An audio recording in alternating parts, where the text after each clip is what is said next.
আসলে আজকে স্বাধীনতা দিবস প্রমাণ করবে দ্বিতীয় স্বাধীনতা বলে বাংলাদেশে কিছু নাই, এবং এই স্বাধীনতাকে যাতে আমরা ধরে রাখতে পারি।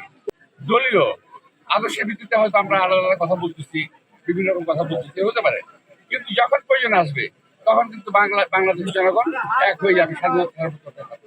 উনি বলেছেন ডিসেম্বর নির্বাচন হবে, আমরা সেখানেই বিশ্বাস রাখতে চাই।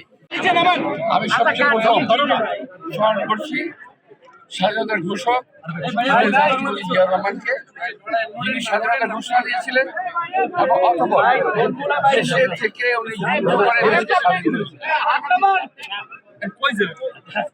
এবং স্বাধীনতার ৫৪ বছর পরেও আমরা প্রকৃত স্বাধীনতার স্বাদটা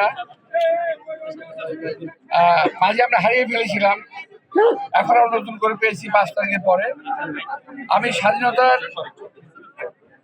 ৭১-এর যে বীর শহীদ, যারা নিজেদের জীবনের প্রাণের বিনিময়ে আমাদের স্বাধীনতা অর্জন করে দিয়েছিলেন, রক্তের বিনিময়ে যারা স্বাধীনতা অর্জন করে দিয়েছিলেন, আমি তাদের স্মরণ করছি। তাদের পরিবারকে যারা এখনো বেঁচে আছে তাদের সমবেদনা জানাচ্ছি।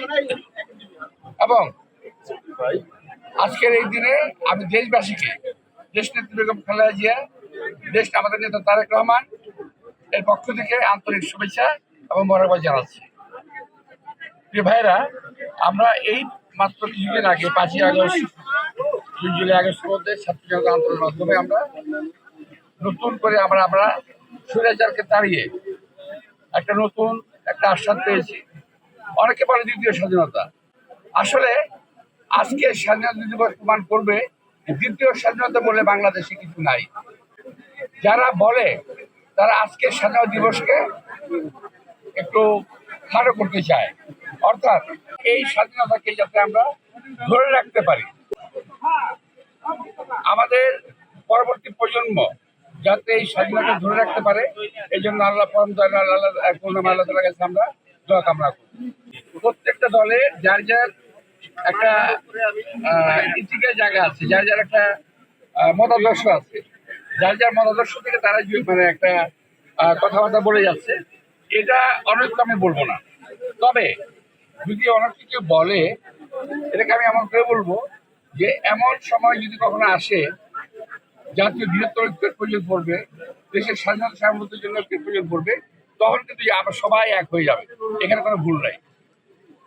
এখন দলীয় আদর্শের ভিত্তিতে হয়তো আমরা আলাদা আলাদা কথা বলতেছি, বিভিন্ন রকম কথা বলতেছি, হতে পারে, কিন্তু যখন প্রয়োজন আসবে তখন কিন্তু বাংলাদেশের জনগণ এক হয়ে যাবে, স্বাধীনতা করতে পারবে। উনি বলেছেন ডিসেম্বর নির্বাচন হবে, আমরা সেখানেই বিশ্বাস রাখতে চাই, এখানে আমরা আমাদের বিশ্বাসের পরিবর্তন করতে চাই না। সময় আসলে দেখা যাবে তখন। নির্বাচনী প্রতিপক্ষ মানছেন বা চ্যালেঞ্জ আছে কিনা আপনাদের? বাংলাদেশের প্রতিটা রাজনৈতিক দলই ডিসেম্বরে যদি নির্বাচন না হয় স্পষ্ট দেখা যাবে, নির্বাচন হবে না, আমরা বিশ্বাস আমরা করি না। যদি আপনার হয়েই যায়, সময় আসলে দেখা যাবে কি করে যাবে। উনি কালকে ডিসেম্বরের কথা বলতে, এটার ব্যাখ্যা উনি ভালো দিতে পারবেন, যিনি বলেছেন তিনি ভালো দিতে পারবেন, আমি দিতে পারবো না।